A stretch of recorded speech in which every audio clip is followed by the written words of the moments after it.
Every empire in history has two governments, the one it shows the world, and the one that operates after dark. Jerusalem was no different. Above, a holy city, white temple walls, covenant priests, the name of Yahweh carved into law. Below, a valley, and in that valley a god who never stopped receiving what the law said was forbidden. His name was Moloch. The kings who stood in the temple every morning were the same kings who descended into that valley before dawn.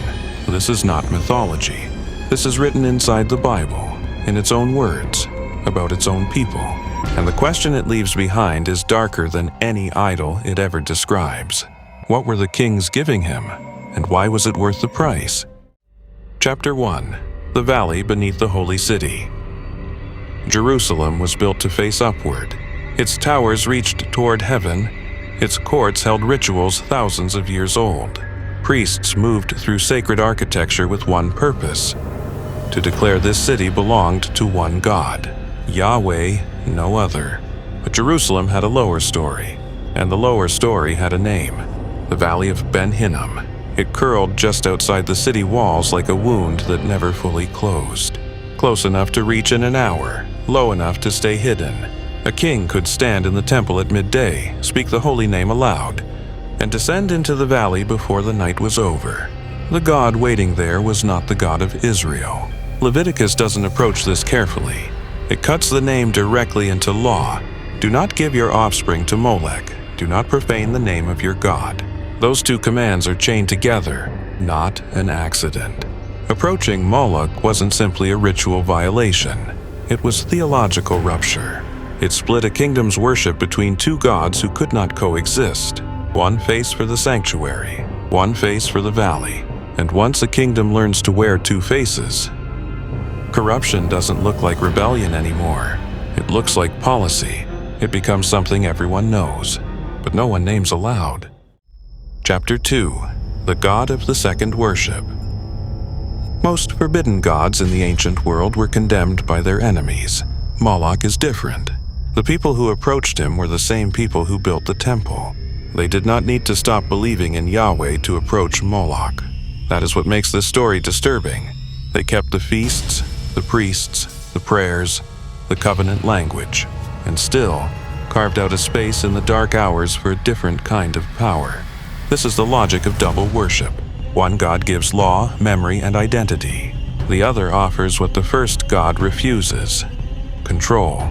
A forbidden God becomes attractive when rulers grow afraid, when the siege lines appear on the horizon, when the throne begins to feel unstable beneath its own weight, when prayer starts to feel too slow for the speed of disaster. So they reach for something darker than prayer. Not worship as covenant, worship as transaction. Not faith as trust, faith as payment, applied directly to the unseen. Kings are trained to believe everything has a price: land, war, loyalty, victory. When fear eats deep enough into a throne, even divine favor begins to look like a price tag. The valley becomes a second court. The altar becomes a second throne. Moloch becomes the god you visit when you no longer want mercy. You want results. Chapter 3. Josiah did not destroy a metaphor. Then Josiah came, and everything hidden in the valley became a verdict.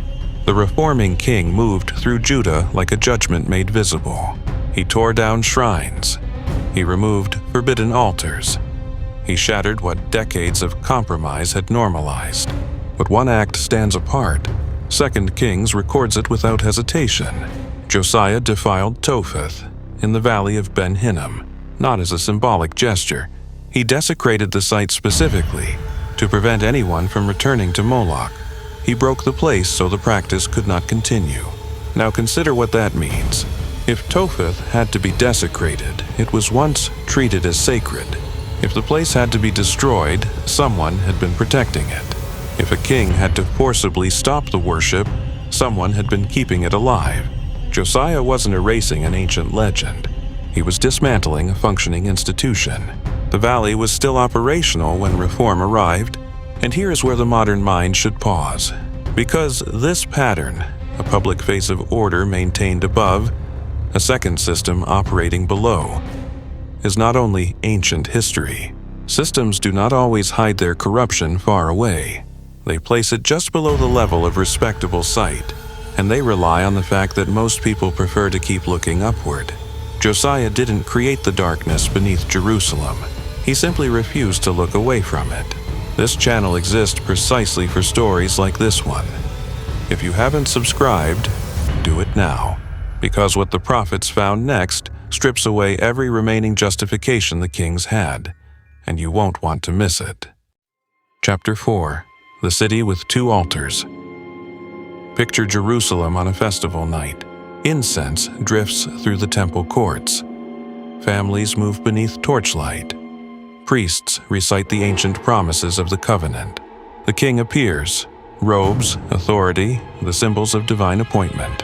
Everything above says, "This city is holy. Now descend." Through the city gates, past the walls, down into the valley. The ceremony below has no clean edges. The fire there carries no holy name, but the upper city does not ask questions. It only needs to keep facing upward. This is how systems protect what they cannot acknowledge. They don't bury darkness far away. They place it just below respectable sight. They keep the smoke rising from a place where no one important has to stand. They turn forbidden practice into controlled space. They turn controlled space into unspoken custom, and silence becomes the architecture of corruption. Moloch doesn't require loud devotion. He thrives in the quiet agreement to keep looking the other way, not as a monster who attacks what is holy from outside, as the god of the unspoken bargain, the god people serve when survival feels more urgent than obedience, the god rulers choose when fear has consumed their conscience, the god who proves a kingdom can say the right name at sunrise, and answer to another name before dawn. Chapter 5. The Prophet's Accusation. Then Jeremiah speaks, and he does not whisper. He names the Valley of Ben Hinnom directly. He does not describe it as a foreign intrusion or a cultural misunderstanding. He condemns what was built there from within the kingdom itself. They built high places in Topheth, in the Valley of Ben Hinnom. They did what God says he did not command, nor did it enter his mind. That final phrase is devastating. It does not describe a rival religion operating at the edges of Israel's faith. It describes something the divine will never claimed. The valley operated without heavenly instruction. The fire burned without divine sanction. Every justification the kings may have offered, necessity, emergency, tradition, strategic desperation, Jeremiah destroys with one sentence. It did not enter his mind. No hidden command, no royal exemption, no sacred mystery reserved for kings. Only human fear wearing the mask of sacred duty. Jeremiah leaves nothing standing to hide behind. Chapter 6. The valley becomes a sentence. Jeremiah does not allow the valley to remain simply a place. He transforms it into a verdict. The name Topheth will not survive unchanged. The Valley of Ben Hinnom will not remain a hidden site of power.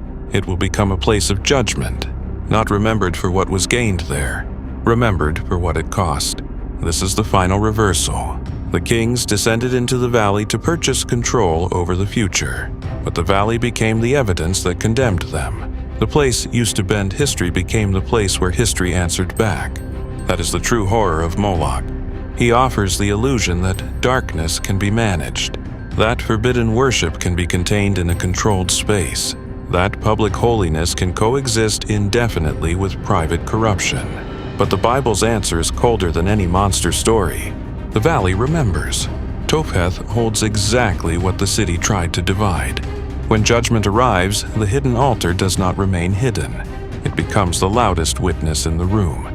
Moloch was not the God Israel forgot to fear. He was the God they feared enough to obey in secret. And that is the most disturbing truth of all. Because a God you openly reject has no power over you. It is the God you serve in silence that owns your future. So the valley leaves one question behind. Was Moloch worshipped because the kings believed in his power, or because fear drove them to betray the God they publicly claimed to serve? Write your answer below. Choose carefully. Some gods are not summoned by belief. They are summoned by compromise. And if this story opened a door you weren't expecting, The entities waiting in the next video are older than Moloch and far less patient.